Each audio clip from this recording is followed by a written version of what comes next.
দর্শক, রাজধানীর শ্যামলীতে আছেন সহকর্মী সানজিদা প্লাবনী। তার কাছে জানবো সবশেষ তথ্য। প্লাবনী, আহতদের আন্দোলনের সবশেষ অবস্থা কি, আর যানজটে সৃষ্ট জনভোগান্তি কেমন দেখছেন?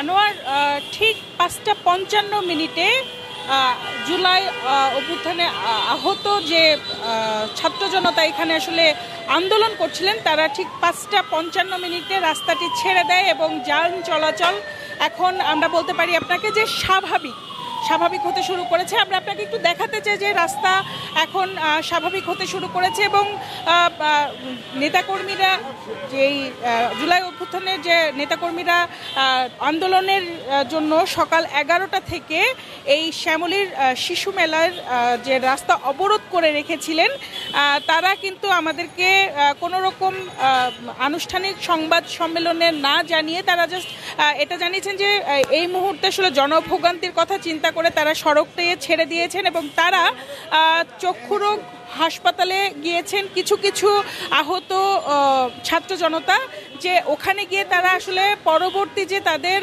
পদক্ষেপ নেবেন সেই পদক্ষেপ সম্পর্কে জানানোর কথা রয়েছে। তারা এমনটি জানিয়েছে যে প্রধান উপদেষ্টার বাসভবনের দিকে হয়তো তারা পদযাত্রা করবেন, এরকম একটি আসলে ইঙ্গিত আমাদেরকে তারা জানিয়েছেন যে তারা ওখানে গিয়ে আনুষ্ঠানিকভাবে তারা জানাবেন যে তারা কি পদক্ষেপ পরবর্তীতে আসলে নিতে যাচ্ছেন। আর আপনি যেটা বলছিলেন যে সকাল থেকে আসলে জনভোগান্তিতে ছিল এই এরিয়ার জনগণ, যেটি একদমই একদম স্থবির হয়ে পড়েছিল এই রাস্তাটি।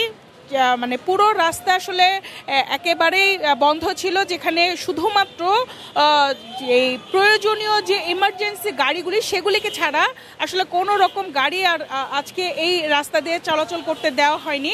আন্দোলনে আহত শিক্ষার্থীরা এবং তাদের দাবি সম্পর্কে আসলে আমাদেরকে বলেছেন যে তাদের উন্নত চিকিৎসা, ক্ষতিপূরণ ও পুনর্বাসনের যে দাবিগুলি রয়েছে, তারা যে আশ্বাসটি পেয়েছিলেন গত নভেম্বরে, তাদেরকে উপদেষ্টারা এসে যে আশ্বাস দিয়েছিলেন সেই আশ্বাস অনুযায়ী তাদেরকে আসলে ব্যবস্থা নেওয়া হয়নি, জন্য তারা পুনরায় আবার আসলে এই আন্দোলনে নেমেছেন। গতকাল সন্ধ্যায় তারা পঙ্গু হাসপাতালের সামনে এই অবস্থান কর্মসূচি শুরু করেন এবং তখনও তাদের সাথে কারোর কোনো পক্ষ থেকে যোগাযোগ না করায় তারা আজ সকাল 10:30টায় শিশু মেলার যে মোড়, সেই মোড়ে তারা অবস্থান নেয় এবং মোটামুটি 6.5 ঘন্টার মতো 6.5 ঘন্টা পুরো রাস্তা আসলে অবরোধ রেখে তারা তাদের যে দাবি দেওয়া রয়েছে সেই দাবি দাওয়া পূরণের জন্য তারা আসলে এখানে তারা আসলে অবস্থান করছিলেন।